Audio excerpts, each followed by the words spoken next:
مجھے بہت دکھ ہوا جب میں کالج میں سب سے لائک کلاس میں بیٹھا تو جو سب سے لائک کلاس تھی جن کے میٹرک میں 900 اینڈ ابو مارکس تھے ان 50 بچوں میں سے اور بچیوں کی الگ کلاس تھی. جب میں نے جا کے پوچھا کہ کتنوں کو پتا ہے کہ فلسطین ہمارا قبلہ اول تھا تو بچوں میں سے 50 میں سے 3 نے ہاتھ کھڑا کیا اور بچیوں میں سے 5 نے. یہی بچے ہیں نا جو ٹاپرز ہیں مختلف بورڈز کے, یہی جائیں گے نا آرمی میں, یہی جائیں گے نا بیوروکریسی میں, یہی بنیں گے نا انجینئر ڈاکٹر, یہی بنیں گے نا وزیر. جب انہیں پیلسٹائن کی بیت المقدس کی مسجد الاقصی کی امپورٹنس کا پتہ ہی نہیں ہوگا تو کون آواز اٹھائے گا عالمی عدالتوں میں, کون آواز اٹھائے گا انٹرنیشنل فورمز پہ؟ پھر تو ان کا یہی ہوگا ایم, بس ٹھیکے سے پیسے لے لو, نان کسٹم گاڑیاں کسی طریقے سے منگوا لو, اس میں اپنا کمیشن رکھ لو. پھر کیا ہوگا اینڈ پہ جب یہ لت لگ جائے گی تو ملک کے راز بیچ دو. پرائم فوکس شوڈ بی کہ آپ کے تعلیمی نصاب میں جب تک امینڈمنٹ نہیں ہوگی ملک کا مقدر کبھی بھی نہیں بدل سکتا. آپ کے بچوں کو یہ وہی ہیری پوٹر سے ان کی کہانی شروع ہوگی اور جسٹن بیبر پہ جا کے ختم ہوگی یا مائیکل جیکسن پہ ختم ہو جائے گی. نہ آپ کے جنازے انہوں نے پڑھانے, نہ آپ کے کانوں میں پیدائش کے وقت اذان انہوں نے دی تھی. آج کشمیر آزاد کیوں نہیں ہو رہا کہ ہمارے رول ماڈلز محمد بن قاسم نہیں ہے کہ جو ایک بہن کے خط کے پیچھے 17 سال کی عمر میں آ کے پورے سندھ کو فتح کیا تھا. آج بیت المقدس فتح کیوں نہیں ہو رہا؟ کیونکہ آج اس صلاح الدین ایوبی کا ذکر ہی نہیں کیا گیا کہ جو ایک محدود سے علاقے سے کھڑا ہو کے اس نے ایک بہت بڑی جگہ پہ سلطنت قائم کی. آج برما میں ظلم کیوں ہو رہا ہے؟ کیونکہ سلطنت عثمانیہ کا ہمارے بچوں کو نہیں بتایا گیا کہ جب کہیں پر ظلم ہوتا تھا تو لیٹر لکھا جاتا تھا اپنے سٹیمپ کے ساتھ کہ 24 گھنٹوں کے اندر اندر اگر اس ظلم کو نہ روکا گیا تو مسلمانوں کے لشکر کے لیے تیار رہو. یہ چیزیں جب تک نہیں بتائی جائیں گی, ان چیزوں کی امپورٹنس کو نہیں بتایا جائے گا, یاد رکھیے گا جو تیر, جو بم, جو مدر آف آل بامز کل افغانستان میں گرا, جو مسلمانوں کی ماؤں بہنوں بیٹیوں کو برہنہ کر کے ان کی ویڈیوز عراق میں وائرل کی گئیں, جو مسلمانوں پہ ظلم سیریا میں ہوا, جو مسلمانوں کے معصوم بچوں کو ہو ور انسینریٹڈ ود دی وائٹ فاسفورس ان پہ تیزاب پھینکا گیا, جو لبنان میں ظلم ہوا, جو پیلسٹائن میں ہوا, پیچھے صرف ہمارا ملک بچ گیا. وہ رخ ادھر بھی ہو سکتا ہے. لہذا آج اپنے بچوں کو اس قابل بناؤ کہ ہم یہ فخر سے کہہ سکیں کہ افواج پاکستان کی تعداد 7 لاکھ نہیں 22 کروڑ ہے. ہر بچے کو اس قابل بناؤ. جب اسرائیل دنیا میں صرف 1% یہودی ہیں اور اسرائیل کے ہر شہری پہ ملٹری ٹریننگ مسٹ ہے تو ہم مسلمان کیوں اسے دہشت گردی سے ریلیٹ کر رہے ہیں؟ ہم اپنا سیلف ڈیفنس کیوں نہیں سکھا سکتے بچوں کو؟ ہم اپنے بچوں کو اس طریقے سے ٹرین کیوں نہیں کر سکتے in order to defend Pakistan? ہم کشمیر کے بچوں کو کیوں نہیں یہ ٹرین کر سکتے کہ کم از کم انڈیا اگر ایل او سی پہ کوئی چھیڑ چھاڑ کرے تو they themselves should be able to give them a shut up call along with the Pak Armed Forces, وہ ان کے ساتھ مل کے انہیں شٹ اپ کال دیں. یہ ان کا رائٹ ہے کہ number 1 no teacher should be allowed to speak directly or indirectly against the Islamic ideology of Pakistan.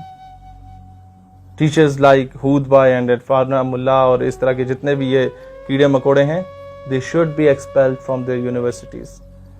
قوم کے مستقبل کو تباہ نہ کیا جائے.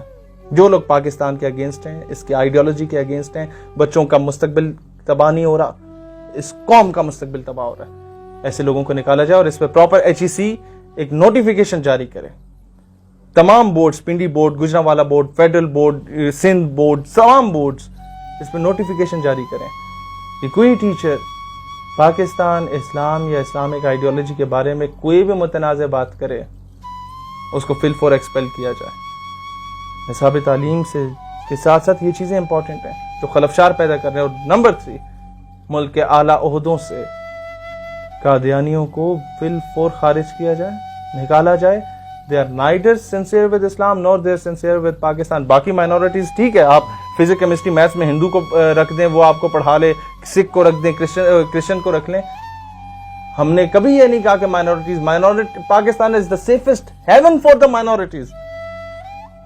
یہ سب سے بہترین جگہ ہے جہاں پر اقلیتوں کا خیال رکھا جاتا ہے. لیکن اقلیت ہونا الگ چیز ہے, رسول اللہ علیہ الصلوۃ والسلام کی ختم نبوت کا منکر ہونا ایک الگ چیز ہے. خود کو منافقت کے دائرے میں لا کے خود کو مسلمان کہنا شروع کر دینا اور وہاں ہی ختم نبوت کو ڈینائی کرنا اور خود کو مسلم سیکٹ شو کر کے کسی طریقے سے گھسنا سسٹم میں، جو یہ کچھ کر سکتا ہے وہ پاکستان سے کبھی وفاداری نہیں کر سکتا. ایسے لوگوں کو نہ ہی ٹیچر رکھا جائے اور نہ ہی کسی اعلیٰ عہدے پہ رکھا جائے. خدا را اس ملک کا جو لاکھوں لوگوں نے، ہزاروں ماؤں بہنوں بیٹیوں نے اپنی جانوں کا نذرانہ دیا تھا، ان کے خون کے ساتھ کھلواڑ نہ کیا. جو لوگ پاکستان کے نام پہ شہادت دیتے ہیں، پاکستان کے پرچم کو اپنا کفن بنا کے شہید ہوتے ہیں، ان کے قبر کے کتبے پہ پاکستان کا نام ہوتا ہے، ان کے خون سے ان کے کفن پہ پاکستان کا نام لکھا جاتا ہے، وہ بغیر تنخواہوں کے شہادتیں دینے والے کشمیری مجاہدین، پاکستان کے سرکاری کالجز اور یونیورسٹیز کا نام کشمیری مجاہدین کے نام سے منسوب کیا جائے. پتہ چلے کہ یہ برہان وانی انٹرنیشنل یونیورسٹی ہے، پتہ چلے کہ یہ جو ہے وہ منان وانی، ڈاکٹر منان وانی کے نام پہ یہ یونیورسٹی کا قیام کیا گیا ہے. اپنے علاقوں کا نام، جو یونیورسٹی روڈ ہے، یہ جی کالج روڈ ہے نہیں، یہ سری نگر روڈ ہے، یہ سید علی شاہ گیلانی روڈ ہے، یہ میر وائز عمر فاروق روڈ ہے، یہ یاسین ملک کے نام پہ آپ کی لائبریری بنائی گئی. کم از کم اس طریقے سے ہی آن کر لیں. کم از کم ان کشمیریوں کو پتا چلے کہ ہاں یار، ہم جس پاکستان کے نعرے لگا کے بھارتی درندگی کا شکار ہو کے اپنی جانوں کا نذرانہ دے رہے ہیں، اس پاکستان نے کم از کم، اور تجھ کو چاہیے کتنی رفتیں فراز، ماؤں نے تیرے نام پہ بچوں کا نام رکھ دیا، کم از کم اتنا ہی کر دو، اتنا ہی آن کر دو.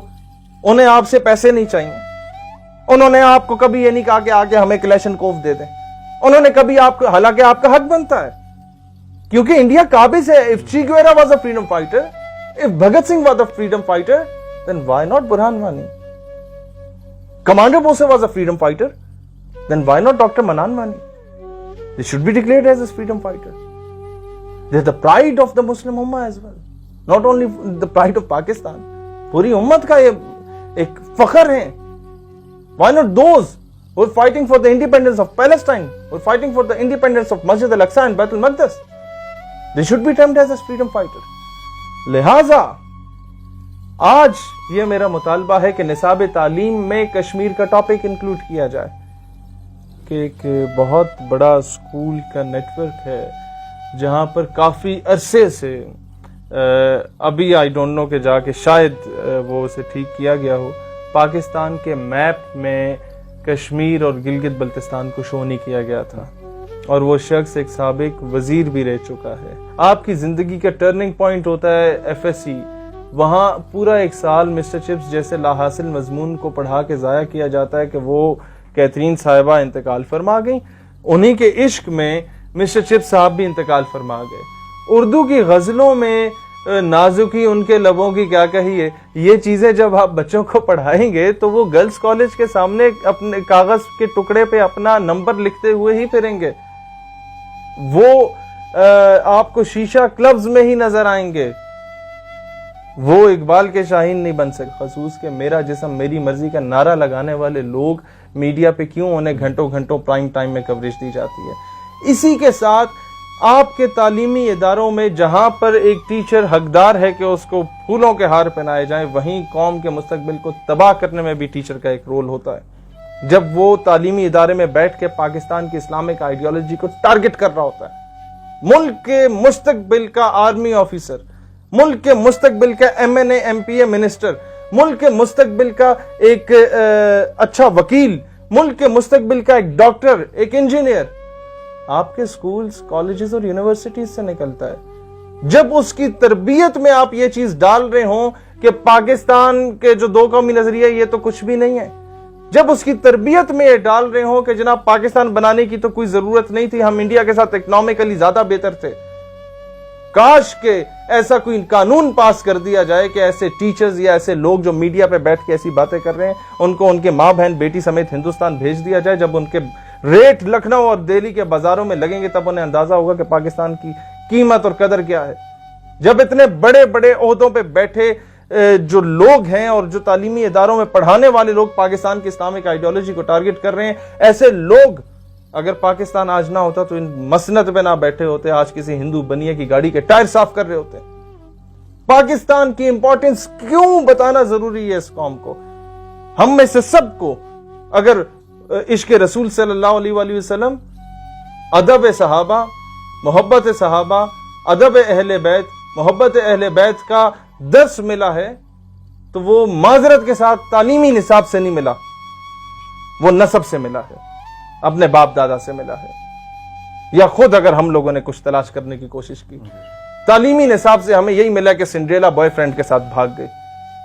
تعلیمی نصاب سے یہی ہمیں ملا ہے کہ جناب آپ کے جو دوسری تیسری کلاس میں بتایا جاتا ہے نماز، روزہ، حج، زکوٰۃ، وہی ایف ایس سی کی اسلامیات کی کتاب میں وہ بھی سارے سبجیکٹس کے نمبر 100 ہوتے ہیں، اسلامیات کے نمبر 50 رکھے ہوئے ہیں۔ یہ امپورٹنس آپ دے رہے ہیں باقی سبجیکٹس کے نمبر، اور وہ بھی صرف فرسٹ ایئر میں۔ سیکنڈ ایئر میں صرف پاک سٹڈیز پڑھائی جاتی ہے، وہ بھی 50 نمبر کا۔ باقی سب کے، اور سب سے چھوٹی کتاب تقریباً 56 یا 60 پیجز پر مشتمل وہ اسلامیات کی رکھی جاتی ہے۔ اس میں جہاد کا ٹاپک ٹوٹل اتنا سے رکھا ہوا ہے، اس میں بھی فرق بتایا گیا کہ اس جہاد میں اور اس جہاد میں کیا فرق ہے، قلم کا جہاد کیسے ہوتا ہے، باقی جہاد کیسے ہوتے ہیں۔ مجھے تو آج تک نہیں پتا کہ کون سے صحابی رسول تھے جنہوں نے کہا ہو کہ یا رسول اللہ علیہ السلام اب حی علی الجہاد کی بات ہو گئی کہ آؤ جہاد کی طرف، تو مجھے بتائیے کس موضوع پہ آرٹیکل لکھنا ہے یا کہاں جا کے تقریر کرنی ہے۔ نہیں، کسی صحابی یا رسول نے یہ بات نہیں کی، سارے نکلے میدان میں۔ اس کی امپورٹنس، ایک صحابی رسول شہید ہو جاتے تو کیا کافی نہیں تھا؟ ایک آیت جہاد پہ اتر جاتی، کیا وہ کافی نہیں تھا؟ سینکڑوں آیات، 400 سے زیادہ آیات اگر جہاد پہ ڈائریکٹلی یا انڈائریکٹلی اتری ہیں تو کیا یہ جہاد کی امپورٹنس کے لیے کافی نہیں ہے؟ آج اسی جہاد کو تعلیمی اداروں میں اور ہر جگہ پہ ایک دہشت گردی کے ساتھ ریلیٹ کرنے کی بات کی جا رہی ہے۔ 1857 کی جنگ آزادی کے بعد مرزا قادیانی کو لانچ ہی اسی وجہ سے کیا گیا تھا کہ مسلمانوں کے اندر سے جہاد کی تڑپ کو نکالو۔ دوسرا وجہ کیا تھی کہ ان کے دلوں سے محبت رسول کے اسپیکٹ کو نکال دو، یہ فرقوں میں تقسیم ہو جائے گی یہ قوم۔ اس کے واپس اگر اس راہ پہ لانا ہے تو وہ وہی ہے کہ وہ فاقہ کش کے موت سے ڈرتا نہیں ذرا، روح محمد اس کے بدن سے نکال دو، تو پھر کس طرح اسے یونائٹ کرو؟ The power that can blow the dead body of Ummah is Islam, and all that Islam lies in عشق رسول علیہ الصلوۃ والسلام۔ جو قوت مسلمانوں کے مردہ ضمیر کو جھنجھوڑ کے زندہ کر سکتی ہے، اس قوت کا نام اسلام ہے، اور سارے کا سارا اسلام اگر کچھ ہے تو فقط عشق رسول علیہ السلام ہے، کہ وہ آپ کے ہر اسکول آف تھاٹ کے بندے کو ایک پلیٹ فارم پہ لے آتی ہے۔ وہ قوت کیوں غازی علم الدین شہید کا جو ٹاپک تھا، ایک عظیم عاشق رسول غازی علم الدین کے نام سے ایک ٹاپک ہوا کرتا تھا کسی دور میں نصاب میں، ہمارے بڑوں نے پڑھا تھا، آج نہیں ہے؟ کیا وجہ ہے؟ ہم تو یہ بھی مطالبہ کرتے ہیں گورنمنٹ آف پاکستان سے کہ غازی علم الدین بھی جوان تھے، ہماری عمر تھی، بلکہ نہیں، ہم ان کی عمر کے ہیں۔ غازی علم الدین رحمت اللہ علیہ کا کیس بھی ری اوپن کیا جائے اور ان کو باقاعدہ طور پہ ہائیسٹ سول ایوارڈ سے نوازا جائے، تاکہ قوم کو پتہ چلے کہ یار ہمارے رول ماڈل اس طرح کے لوگوں نے۔ ایکسٹرا فیسز جو بچوں سے لی جا رہی ہیں، ٹرانسپورٹ چارجز، ہاسٹل کے چارجز، آپ لوگوں کے لیب کے، لیبارٹری کے، لائبریری کے چارجز، وہ یہ چیزیں یوز کر نہیں رہے، انہیں ختم کیا جائے۔ آپ کیا چاہتے ہیں کہ صرف اشرافیہ کے بچے پڑھیں؟ ایک غریب کے بچے کا پڑھنے کا کوئی حق نہیں ہے۔ اتنی فیسز لے لی جائیں کہ آپ کے فیکلٹی ممبرز کے وہ اخراجات پورے ہو جائیں، آپ کا تھوڑا بہت 10-15% منافع بھی نکلا، لیکن کلاسز نہ لینے کے بھی وہ پیسے، وہ مناسب نہیں ہے۔ اور دوسری بات، آن لائن کلاسز، ہم یہ نہیں کہتے کہ اسے ختم کیا جائے، لیکن یہ ضرور کہتے ہیں کہ فاٹا میں جہاں پر بچہ وہاں 3G اور 4G آ ہی نہیں رہا، اس کے لیے کوئی میکینزم انٹروڈیوس ہوا۔ بلوچستان کا بچہ جہاں پر انٹرنیٹ کا تصور ہی نہیں ہے، کیا اس کا حق نہیں ہے؟ کیا اس کا حق نہیں ہے کہ وہ ان بڑے نوابوں وڈیروں کے ساتھ بیٹھ کے وہ بھی اسمبلی میں بیٹھے مستقبل میں؟ کیا اس کا حق نہیں ہے کہ وہ بھی 17 گریڈ اینڈ ابو کا آفیسر بن سکے؟ انٹیریئر پنجاب کا، ساؤتھ پنجاب کا، انٹیریئر سندھ کا، کیا ان کے بچوں کا حق نہیں ہے؟